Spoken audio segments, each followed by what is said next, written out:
పండగలైనా పెళ్లిలైనా వస్త్రాలకు వేదిక ఒకటే, అదే ఎస్ఆర్ షాపింగ్ మాల్. ఫ్యామిలీ అంతటికి అన్లిమిటెడ్ ఆఫర్స్. నమస్తే, నేను Keshav. Welcome to Suman TV. భారతదేశం 5 ట్రిలియన్ ఎకానమీ దేశంగా మారాలంటే ఏం చేయాలి? అలానే ప్రపంచంలో 3వ పవర్ఫుల్ ఆర్థిక వ్యవస్థ ఉన్నటువంటి దేశంగా మారడానికి ఏం చేయాలి? వీటితో పాటు దేశంలో ఉన్న పౌరులకి ఎలాంటి రిలాక్సేషన్స్ ఇస్తే రాబోయే రోజుల్లో ఆర్థిక వ్యవస్థ పెరుగుతుంది? ఇప్పుడు ఇదే మదనం కేంద్ర ప్రభుత్వం చాలా సీరియస్గా చేస్తున్నటువంటి పరిస్థితి.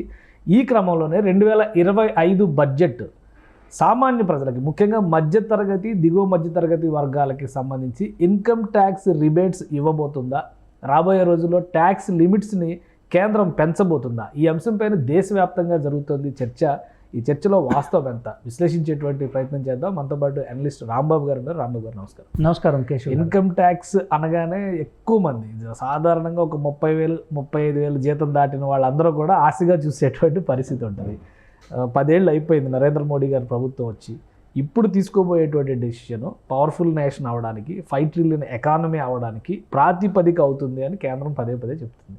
సో అందులో ప్రధానమైన పాయింట్ ఇన్కమ్ ట్యాక్స్కి సంబంధించినటువంటి స్లాబ్స్ రివిజన్ చేస్తారు అనేది. ఎంతవరకు అవకాశం ఉంది?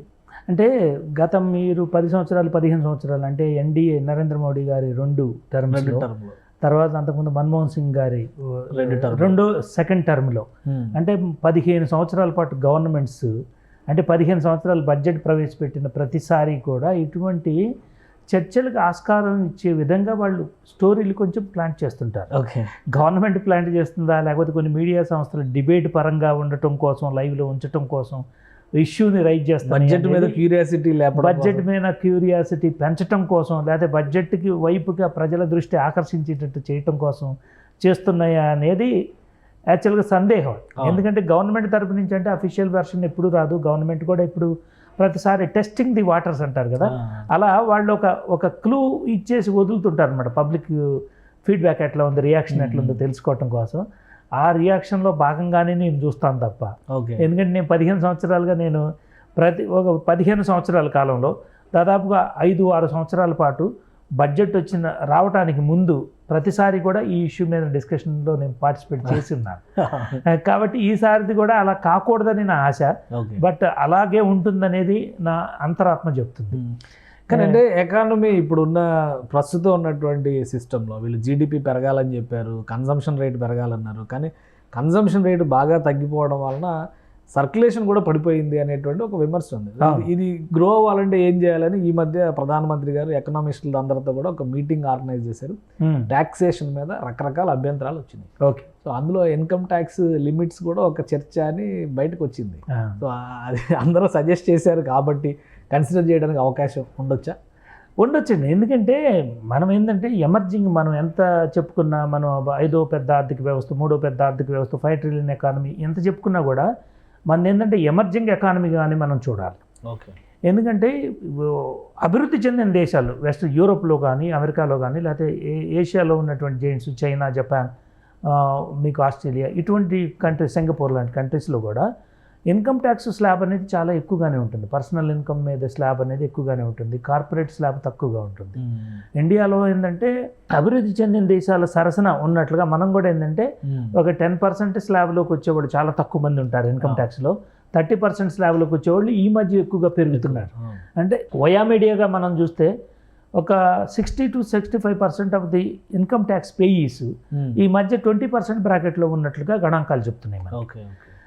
అంటే ఇంతకుముందు 3 కోట్ల మంది ఇన్కమ్ ట్యాక్స్ రిటర్న్స్ ఫైల్ చేసే స్థాయి నుంచి 15 సంవత్సరాలలో ఈ రోజున 11 కోట్ల మంది ఇన్కమ్ ట్యాక్స్ రిటర్న్స్ ఫైల్ చేస్తున్నారు. అంటే సిస్టమ్ని ఫాలో అవుతున్నారు. అంతవరకు చాలా ట్యాక్స్ కడుతున్నారు అనేది పక్కన పెడితే, ముందు వాళ్ళు సిస్టమ్ని ఫాలో అవుతున్నారు. 11 కోట్ల మంది రిటర్న్స్ ఫైల్ చేయడం అంటే సెంట్రల్ గవర్నమెంట్ నిర్దేశించిన దాని ప్రకారంగా సిస్టమ్కి కాంప్లై అవుతున్నారు. వీళ్ళలో ఇన్కమ్ అనేది ఒకసారి మీరు 0 రిటర్న్స్ ఫైల్ చేసినా కూడా మీరు సిస్టంలోకి వచ్చిన తర్వాత మీ ఇన్కమ్ సోర్సులు మొత్తం కూడా ట్రాక్ అవుతాయి ఆటోమేటిక్గా. కాబట్టి ఏంటంటే ఈ రోజున ట్యాక్స్ ఎవరు తప్పించుకోలేరు. రెండో విషయం, ఇంకొక పెద్ద ప్రధానమైన విషయం ఏంటంటే, ఈ రోజున ట్యాక్స్ కట్టని వాళ్ళు కూడా చాలామంది కూడా యూపీఐ ద్వారా పేమెంట్లు చేస్తున్నారు. మీకు గూగుల్ పే, ఫోన్పే, ఇటువంటి పేటిఎం లాంటి యూపీఐ ద్వారా కూడా పేమెంట్లు చేస్తున్నారు. యూపీఐ ద్వారా పేమెంట్లు చేస్తున్నారంటే మీరు సిస్టంలోకి వచ్చినట్లే ఆల్మోస్ట్. ఈ రోజు లేట్ అవుతుంది. ఇవన్నీ కూడా ట్రాక్ అవుతాయి.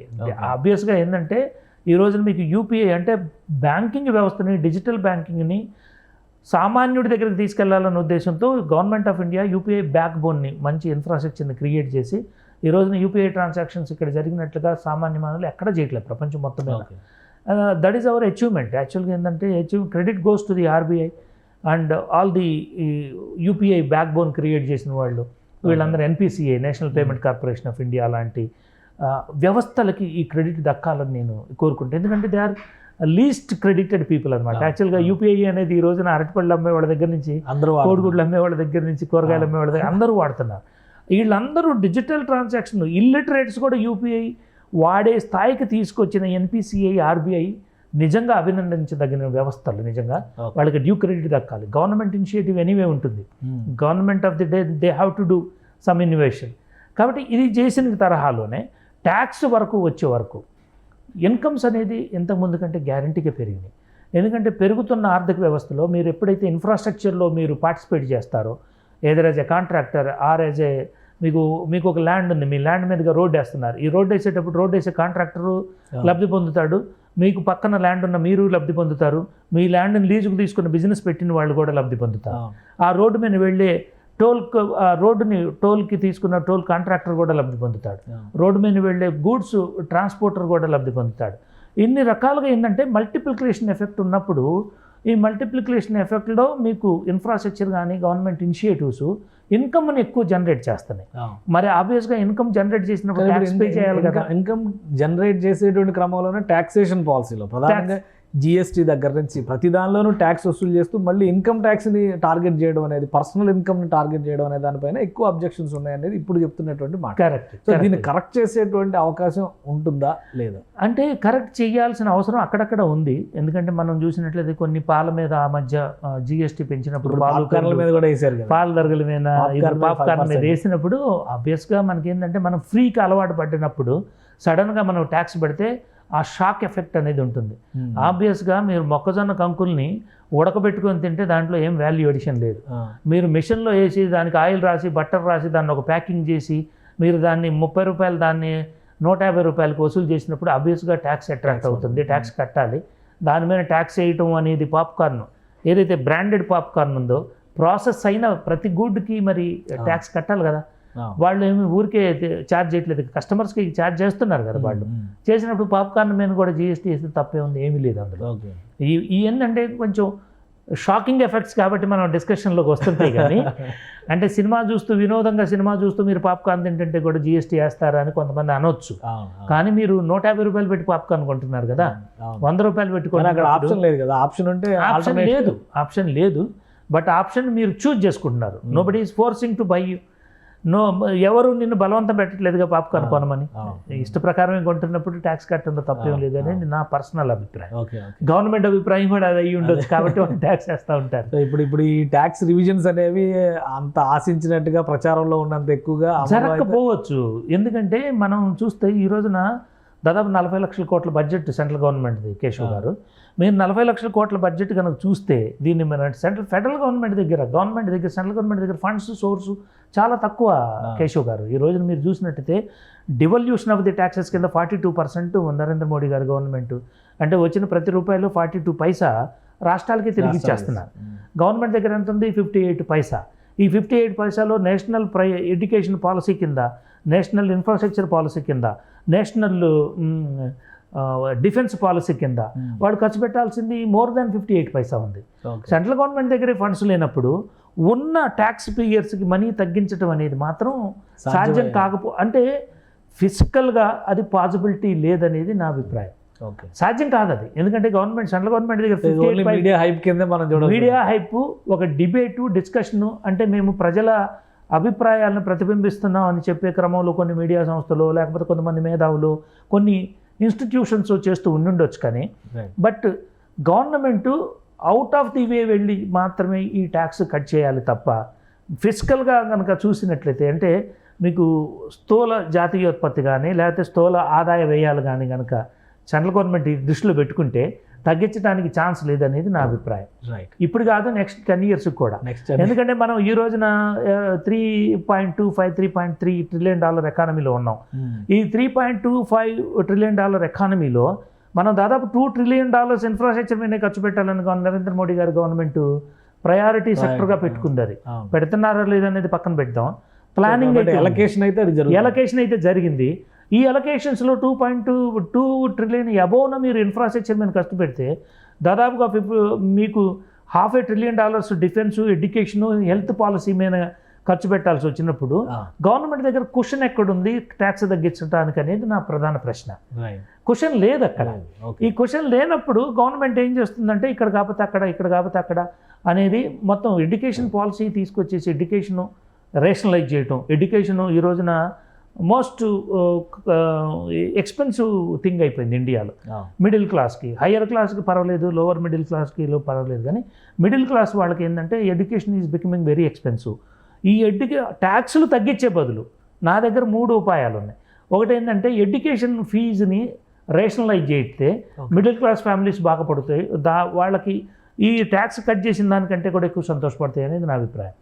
రెండోది ఏంటంటే ఈ వైద్యాన్ని కనుక అందరికీ అందుబాటులో ఉంచి గవర్నమెంటే సూపర్ స్పెషాలిటీ హాస్పిటల్స్, గవర్నమెంట్ హాస్పిటల్స్లో మల్టీ స్పెషాలిటీ ఇటువంటి వైద్యం కనుక అందించేటట్లయితే సామాన్యులు మిడిల్ క్లాస్ వాళ్ళు అందరూ యూటిలైజ్ చేసుకునేటట్లుగా ఆ స్టిగ్మా ఏదైతే ఉందో గవర్నమెంట్ హాస్పిటల్స్లో సర్వీస్ బాగోలేదు వైద్యం, ఆ స్టిగ్మాని తీసేయగలిగితే చైనా లాంటి కంట్రీ చేయగలిగింది అది. ఎందుకంటే అక్కడ మొత్తం అన్ని hospitals government run, rationalised charges, అంటే ఫ్రీగా ఉంటుందని కాదు, దాని యూజర్ ఛార్జెస్, రేషనలైజ్డ్ ఛార్జెస్. ఇక్కడ కూడా మనం గవర్నమెంట్ తెలుగుదేశం ఎన్టీ రామారావు గారు ఉన్నప్పుడు యూజర్ ఛార్జెస్ అని చెప్పి గవర్నమెంట్ హాస్పిటల్ వైద్యం నామినల్గా వసూలు చేసేవాళ్ళు.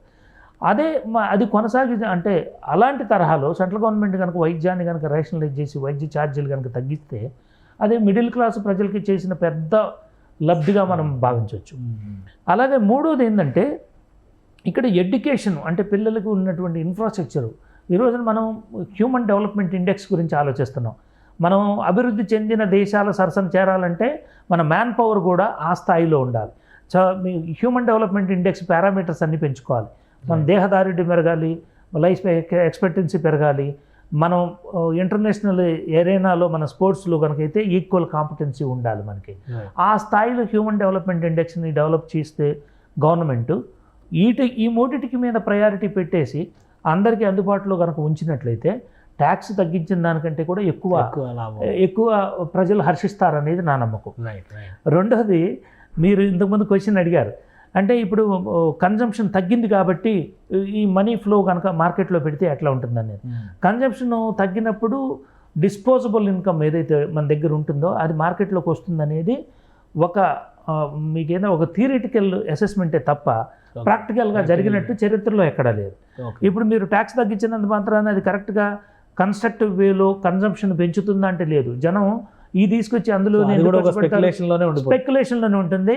దీన్ని తీసుకెళ్ళిపోయి వాళ్ళు ఫిక్స్డ్ డిపాజిట్, ఒక నాన్ ప్రోడక్టివ్ ఫిక్స్డ్ డిపాజిట్లోనో లేకపోతే నాన్ ప్రోడక్టివ్ ఒక సేవింగ్స్ అకౌంట్లోనూ వేయరని గ్యారంటీ ఉంది లేదు. అలాగే అంటే ఒక రకమైన స్పెండింగ్ చేస్తే కూడా ఎవరికి ఉపయోగపడింది, గవర్నమెంట్కి ఎకానమీకి ఉపయోగపడకుండా స్పెండింగ్ చేశారనుకోండి, అప్పుడు గవర్నమెంట్కి ఎకానమీకి ఉపయోగపడదు కదా. కాబట్టి స్టాటస్కో ఇవన్నీ బేరీజ్ వేసుకున్న తర్వాతనే నీతి ఆయోగ్ డైరెక్షన్లో ఇవన్నీ చేసిన తర్వాత ఇప్పుడు మీరు ఏది చేసినా కూడా నీతి ఆయోగ్ అనే సంస్థ వీటినన్నింటిని వీటో చేసి పారేసి ఇవన్నీ స్పెక్యులేషన్స్ మనం అనుకున్నటువంటి సినారియోస్ అన్ని గవర్నమెంట్కి చూపించి మీరు ఒకవేళ ఈ ట్యాక్స్ తగ్గించి దీన్ని మనీ సర్క్యులేషన్లోకి తీసుకురావాలనుకున్నా కూడా అది జరగకపోవచ్చు, కౌంటర్ ప్రోడక్టివ్ అవ్వచ్చు అని చెప్పేసి నీతి ఆయోగ్ లాంటి సంస్థ చెప్పినా కూడా గవర్నమెంట్ వెనక్కి వెళ్ళొచ్చు. కాబట్టి ఏంటంటే ఇవన్నీ స్పెక్యులేషన్గానే మనం భావించాలి.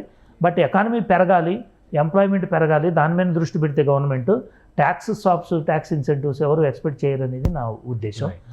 అది థ్యాంక్ యూ రాంబాబు గారు మీ విశ్లేషణ అందించినందుకు. ఇది ఎకానమీ విషయంలో ప్రతి సందర్భంలో బడ్జెట్కి వచ్చిన ప్రతి సందర్భంలో ఇదే చర్చ నడుస్తుంది. అయితే ఉన్నటువంటి ఆప్షన్స్ ప్రకారం చూస్తే కేవలం ట్యాక్స్ రిబేట్ ఇచ్చినంత మాత్రాన మార్కెట్లో కన్జంప్షన్ వాల్యూస్ పెరుగుతాయి అనడానికి ఆస్కారం లేదు. నీతి ఆయోగ్కి ఉన్నటువంటి పారామీటర్స్ ప్రకారం చూస్తే రాబోయే రోజుల్లో ఇన్కమ్ ట్యాక్స్ లిమిట్స్ పెరుగుతాయనేది కేవలం ఒక అపోహగానే మిగిలిపోతుందని రాంబాబు గారు విశ్లేషిస్తున్నారు. ఇది special discussion. Keep watching. Suman టీవీలో మీ పర్సనల్ అండ్ బిజినెస్ ప్రమోషన్స్ కోసం కింది నెంబర్కి కాంటాక్ట్ చేయండి.